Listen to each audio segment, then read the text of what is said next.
नमस्कार मित्रों, astrology with Shyam Kumar Sharma channel में आपका हार्दिक स्वागत है। अगर आपको मेरे जो वीडियो हैं जो पसंद आ रहे हैं तो उनको लाइक कीजिए, कमेंट कीजिए, शेयर कीजिए और शेयर जरूर कीजिए ताकि सब जो है उनका फ़ायदा जो है वो उठा सकें। और इसके साथ ही सब्सक्राइब करना, आप जो लाल बटन आता है ना उसको दबाना मत भूलिए। सब्सक्राइब जरूर कीजिए क्योंकि जितना मैं देखता हूँ कि जितने लोग मेरे से जुड़ते जा रहे हैं तो मेरा भी उत्साह बढ़ता है और मैं अच्छी अच्छी वीडियो जो है वो आपके साथ एस्ट्रोलॉजी से संबंधित और आत्माओं से संबंधित जो वीडियो है वो मैं लेकर आता हूँ। और आज मैं श्री विष्णु भगवान से, सत्यनारायण भगवान से प्रार्थना करूँगा कि आप सब लोग जो हैं उनको आर्थिक संपन्नता मिले, आप स्वस्थ रहें, आपके मित्र, आपके रिश्तेदार, आपके आंडी गुआंढी, आपके आसपास के लोग सब पूर्ण रूप से स्वस्थ रहें, आर्थिक रूप से उन्नत रहें और कामयाबी उनको हर एक जगह मिलती रहे। चलिए शुरू करते हैं आज का टॉपिक। मित्रों, जो सनातन धर्म है वो अनादिकाल से चला आ रहा है और वो सबसे पुराना धर्म है संसार में। इसका लोहा आज सारा संसार जो है वो मान रहा है।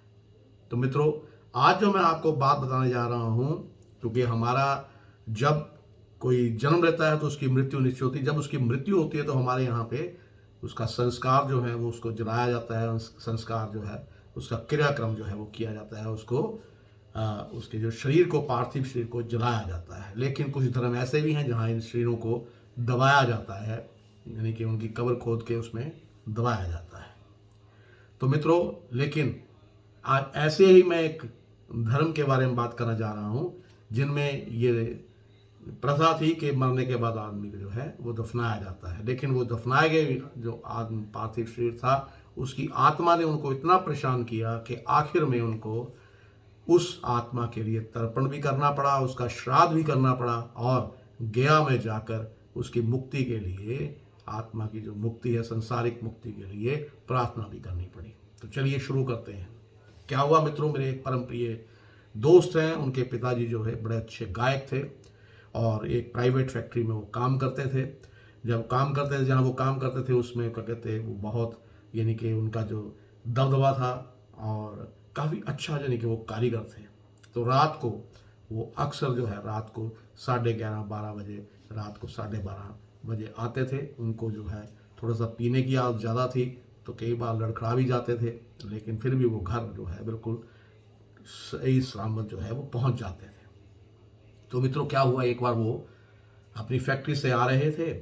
जब आ रहे थे, जो एक शमशान घाट के बाहर से उन्हें कब्रिस्तान पड़ता था उनके घर के थोड़ा सा पहले दूर वहाँ से उनको होकर निकल के आना पड़ता था। जैसे ही वो कब्रिस्तान के पास से निकले तो उनको एक जो औरत जो थी वो खड़ी थी वहाँ पे, वो दिखाई दी।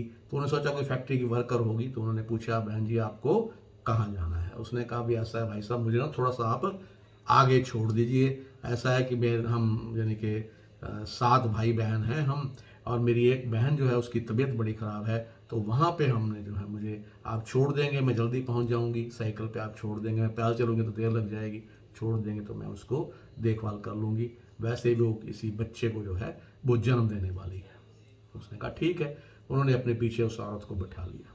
बिठाने के बाद जैसे ही वो कब्रिस्तान को पार करके थोड़ा सा आगे पहुंचे तो उस औरत ने कहा, जी आप मुझे यहीं उतार दीजिए, बस इस मोड़ पे ही आगे मेरा घर है। उसने कहा, जी आपको मैं घर तक छोड़ा? कहते नहीं जी, घर तक छोड़ाता हूँ। कहते नहीं, कोई ज़रूरत नहीं, मैं चली जाऊँगी। उन्होंने उसको जो है वहाँ पे छोड़ दिया। मित्रों, जैसे ही छोड़ के वो वहाँ से निकले हैं, अपने घर पहुँचे हैं, खाना वाना खाया और रात को जब वो सोए, जब वो सुबह उठे तो उनकी जो काया था, वो कायाकल्प जो काया जो है वो पलट चुकी थी। क्या हो चुका था मैं बताता हूँ, बाद में बताऊँगा। अब उनकी दिनचर्या बदल गई। दूसरे दिन से क्या हुआ कि जब भी वो कोई चीज़ करने लगे, जैसे अगर उन्होंने पानी का गिलास मांगा तो 7 गिलास वो पानी के मांगते थे, और जब उसने खाना खाना उन्होंने तो 7 रोटियां मांगनी, 7 थालियां मांगनी, और 7 हर एक चीज़ 7-7 मांगनी उन्होंने शुरू कर दी। तो पहले तो किसी ने नोट नहीं किया, उन्होंने कहा चलो कोई बात नहीं, वैसे इनकी आदत है, तो क्यों, उनकी पत्नी बड़ी पतिव्रता औरत थी, उन्होंने कहा ठीक है, जैसे करते हैं वैसे करने तो कोई बात नहीं। तो वो एक शाम को जब आते थे तो एक सिगरेट जरूर पीते थे और एक पान जरूर वो खाते थे। तो उनके लिए जो पान था वो पहले से मंगवा के रख लिया जाता था। उस दिन जब वो शाम को आए तो उन्होंने क्या कहते हैं, अपना सबसे पहले सिगरेट मांगी, सिगरेट वो कि वैसे ही पीते थे, लेकिन वहाँ भी उन्होंने घर पे भी रखी हुई थी। उन्होंने कहा सिगरेट, तो उन्होंने कहा जी 7 सिगरेट जो है वो आप लेके आओ। तो 7 से उन्होंने डब्बी दे दी, डब्बी में से उन्होंने 7 सिगरेट ऐसे 1 2 3 ऐसे हाथों में फंसा के चारों दो ऐसे लगाई और ऐसे वो पीने लग गए। 7 सिगरेट पीने के बाद उन्होंने कहा जी हाँ पान लाइए। फिर अब जब पान लाए तो उन्होंने कहा भी ऐसा जी एक पान क्यों लाए, मैं तो 7 पान मंगवाए थे आपसे। तो कहते कोई बात नहीं, कल से 7 ला देंगे। कहते ठीक है, कल से भूलना नहीं, मुझे 7 ही पान चाहिए। तो 2-3 दिन तो ठीक चला, लेकिन फिर उनकी मिसेस को थोड़ा सा जो है शक हुआ कि ये पहले तो ऐसे नहीं थे, पहले 7 चीज़ें नहीं मांगते थे, क्योंकि वो जब शराब पीने ही बैठते थे तो भी उन्होंने गिलास जो है वो 7 रख लेने वहाँ पे। अब 7 गिलासों में थोड़ी थोड़ी डालनी और 7 गिलास खुद ही पी जाना। तो उन्होंने किसी, यानी कि जिस मोहल्ले में वो रहते थे, उन्होंने किसी से पूछा भी ऐसा है कि हर एक चीज़ 7-7 करने लगे हैं, ये क्या हुआ गया इनको। तो उन्होंने कहा बहन जी ऐसा है, पता लग जाएगा, आप ऐसा कीजिए कि इनको ना जो अपना इनको खाना भी थोड़ा जूठा करके दीजिए और पानी भी जो है वो जूठा करके दीजिए, तो उसका असर देखिए फिर क्या होता है। तो उन्होंने क्या किया, जब वो रात को 12:30 बजे वापस आए तो उन्होंने अपना यानी कि आते ही वो उन्होंने कहा ठीक है जी अब खाना खुना लाया जाए। तो उन्होंने कहा पहले पानी लाओ। तो पानी उन्होंने क्या कहा जूठा थोड़ा सा कर रसोई में जूठा कर दिया। जूठा करके जैसे ही पानी उनके सामने रखा, कहते तुम मुझे बेवकूफ़ समझते हो, पानी जूठा करके लाए हो आप। जैसे उन्होंने खाना रखा तो क्या दाल जूठी करके लाई हो आप, क्या समझते हो मैं बेवकूफ़ हूँ, मुझे सब पता रहता है कि तुम क्या करते हो। मेरे जो है सभी इंद्रियां जाग चुकी हैं और मैं सब जानता हूं आप क्या करते हो।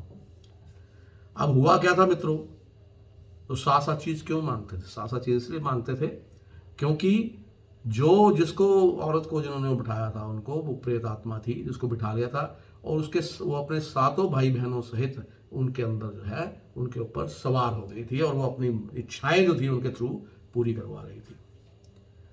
तो कई बार क्या करते थे कई बार वो क्या करना उन्होंने कि अपने जो उनके बच्चे अगर दिन में कहाँ खेले क्या क्या उन्होंने किया, सारा 2 मिनट में बता देते थे कि आपने साथ में आज ये किया। एक काले रंग का वो सुरमा भी लेके आए, सुरमा डाल के आंखों में वो ये बता देते थे कल इतने बजे मैं यहाँ आऊँगा, इतने बजे यहाँ पहुँचूंगा, इतने बजे मेरा बॉस आएगा, इतने बजे मेरी छुट्टी होगी। तो एक दिन जब वो घर आए तो बहुत थके हुए थे। आते उन्होंने कहा भी ऐसा है आज, यानी कि मैं जल्दी सोऊंगा। जल्दी सो गए, सुबह उठे, उन्होंने कहा भी आज ना मेरा मन कर रहा है कि आप जो है वो मूली के जो पराठे हैं वो बनाएं। तो उन्होंने कहा ठीक है, मूली के पराठे मिसेज ने बनाने शुरू कर दिए, बच्चों ने भी मूली रगड़ी और बना दी। मूली के पराठे जब बनाए तो उन्होंने कहा ऐसा है कि अब मुझे थोड़ी देर लगेगी, मैं ज़रा बाहर तक टहल के आता हूँ। जैसे वो टहल के आए, मूली के पराठे वहीं रह गए और जो है उनकी ऑन द स्पॉट डेथ हो गई। उन्होंने अपना शरीर जो है वो छोड़ दिया। अब उनके घर में मातम पसर गया, वो पराठे वैसे पड़ रहे, सब कुछ पड़ रहे। तो उनका क्या हुआ कि उन्होंने अपने रिश्तेदार संबंधी सब बुलाए और उनका अंतिम संस्कार जो है वो उनको दबाने के लिए कब्र खोद के उनको दबा के वहाँ वो छोड़ आए। छोड़ने का जब सब अपने घर आ गए, सब रिश्तेदार अपने घर चले गए, तो रात को जब वो यानी कि बैठे हुए थे, क्योंकि जिस दिन डेथ हुई उस दिन लोग बैठते हैं 2-3 दिन, 4 दिन 5 दिन बैठते हैं लगातार। तो बैठे लोग आ रहे थे, बैठे उनके साथ, तभी आवाज़ आती है दरवाज़ा, जो कभी सर्दियों के दिन थे, दरवाज़ा खटखटाने की आवाज़ आई और बाहर से आवाज़ आई, क्या बात है, मुझे आज पान और सिगरेट आपने नहीं पहुँचाई भाई। तो सब लोग जो थे वो हैरान हो गए। ये मित्रों बिल्कुल सच्ची बात बता रहा हूँ मैं आपको। मैंने आपको पहले दिन ही कहा था कि मैं दृष्टांत वही बताऊंगा जिसका प्रमाण भी इस दुनिया में अभी है। तो जैसे वो दरवाज़ा खोला, दरवाजे के बाहर कोई नहीं था, लेकिन उन्होंने कहा कि ठीक है कि अब ये सिगरेट और जो पान है वो उनकी कब्र पे रख के हम आ जाते हैं। तो उन्होंने क्या किया, वो मिसेज थी, बेचारे बच्चे छोटे छोटे थे, अपनी लड़की को साथ लिया, उसमें पान लिया, रास्ते में से पान लेके और सिगरेटें की सिगरेट की डब्बी ली और उनकी कब्र पे जाके रख दी। अब आप हैरान हो जाओगे मित्रों, जो सिगरेट थी वही 7 सिगरेटें सुलगने लग गई अपने आप। एक एक करके 7 सिगरेट जो थी उन्होंने पी। अब ऐसे ही 7 पान जो थे उन्होंने वो सामने सामने ख़त्म हो गए। एक कॉलसे में वो जो लड़की थी उनकी, वो यानी कि लड़की थी, वो खड़ी थी पानी लेकर, तो हाथ में धूप भी था उसके। तो क्या, तो अंदर से आवाज़ आई, ये पानी क्या देखने के लाए हो, पानी पिलाओगे नहीं?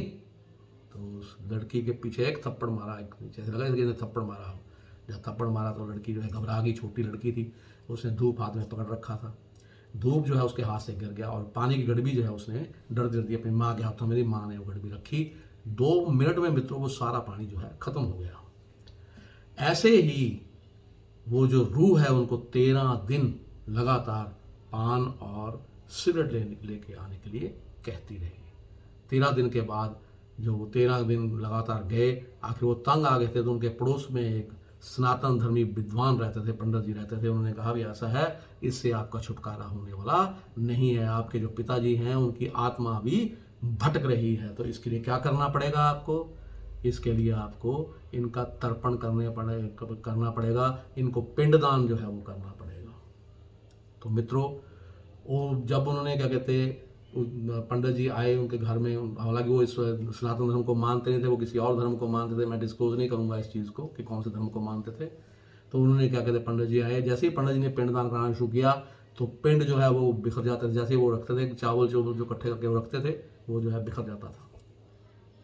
और जो भी चीज़ वो, यानी कि जो पिंडदान तर्पण करने के लिए जो भी चीज़ रखते थे, वो सारी चीज़ें जो है नष्ट भष्ट हो जाती थी। आखिर में पंडित जी ने क्या किया, उन्होंने फिर तांत्रिक जो विद्या जानता था उनका एक मित्र, उसको बुलाया। और ये मित्रों लुधियाने की बात है।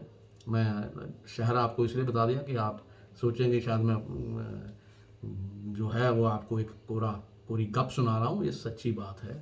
तो वो जो है उन्होंने फिर वो तांत्रिक आया, उन्होंने क्या किया, उस सारी चीज़ को बांधा, उसका पिंडदान करवाया, उनका तर्पण करवाया। उसके बाद फिर वो जो आत्मा थी उसने कभी भी उस घर वालों को तंग नहीं किया। तो मेरे कहने का तात्पर्य ये है मित्रों कि जब तक जो आत्मा है, जो शरीर छोड़ के जो आत्मा जाती है, उसकी मुक्ति उसको तब तक नहीं मिलती जब तक उसका पिंडदान, तर्पण और गया में जाकर उसका, गया या पेहवा या हरिद्वार जाकर उसका जो है वो जो कार्य किए जाते हैं वो किसी अच्छे पंडित से ना करवाया जाए। जब नहीं करवाते आप तो यही काम सारे होते हैं। और इसके मैं आपको ये भी बताता हूँ कि आपके घर में अगर आप किसी का आपने तर्पण, पिंडदान या किसी का श्राद्ध नहीं किया, किसी पूर्वज को आपने, यानी कि जो है वो आप पूर्वज आपके सपने में आकर कहेंगे, आपके सपने में आने शुरू हो जाएंगे। तो अगर आपके साथ ऐसा होता है तो मैं उसके उपाय बताने लगा हूँ। वो उपाय क्या है वो आप कॉपी पेन से लीजिए और नोट कर लीजिए। सबसे बड़ी बात, अगर आपके सपने में कोई आपका पूर्वज आता है और वो कुछ खाने को मांगता है, तो आपने क्या करना है, सुबह उठ के सबसे पहला काम ये करना है कि एक फुल्का रोटी बना लीजिए, और अच्छी रोटी बना लीजिए, परोठा बना लीजिए, जो मर्जी बना लीजिए, उस पर थोड़ा सा अचार रखिए और किसी गरीब आदमी को वो खाना खिला दीजिए। ठीक है। और अगर कोई वो पानी मांगता है तो सबसे बड़ी बात है कि एक कटोरा भरिए, उसमें पानी का जो कटोरा है वो आप, यानी कि अपने उस पर जो गेट है उसके ऊपर रख सकते हैं ताकि पंछी पी सकें। और अगर कोई पशु आता है आपके गली में तो पशु को पीने के लिए आप बाल्टी में पानी जरूर रखिए। और किसी भी प्यासे आदमी को, अगर आपको कोई सब्जी वाला भी गली से जाता है या आपको कोई और आदमी जो है जो फल फ्रूट बेचता है, जो कोई भी आ जाता है और आपसे पानी मांगता है, उसको पानी अवश्य पिलाएं मित्रों। और गर्मी में खासकर ख्याल रखिए, एक प्याऊ जरूर रखिए। आपको कभी भी आपके पितृ जो है वो आपको तंग नहीं करेंगे। और तीसरी बात, कुछ ना कुछ दान जो है वो उनके नाम से आप हमेशा जो है वो मंदिर में देते रहिए। कोई पंखा दे दिया, कभी आपने क्या कहते कूलर दे दिया मंदिर में, कभी आपने किसी मतलब कि अंधों के आश्रम में जाकर उनको खाना खिला दिया, और कभी आपने गौशाला में जाकर गौओं को हरा घास खिला दिया। ये सब काम अगर आप करते रहेंगे, आपको आपके पितृ कभी तंग नहीं करेंगे।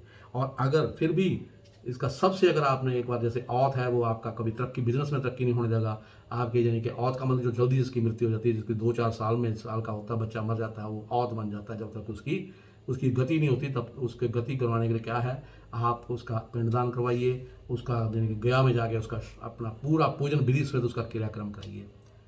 यकीन मानिए आपको कभी भी वो परेशान नहीं करेंगे और आपकी वृद्धि जो है वो होने लगेगी। इसके साथ ही मैं अपनी वाणी को विराम देता हुआ आप सबसे अब विदा चाहूँगा और ये प्रार्थना करूँगा कि आप सब जो हैं वो सुखी रहें, खुश रहें, आबाद रहें और कभी भी आपको आर्थिक तंगी ना आए। और मेरे वीडियो को कमेंट कीजिए, लाइक कीजिए, शेयर कीजिए और इसके साथ ही सब्सक्राइब जरूर कीजिए। नमस्कार। एक नए वीडियो के साथ आपके पास मैं फिर प्रस्तुत होऊंगा। नमस्कार।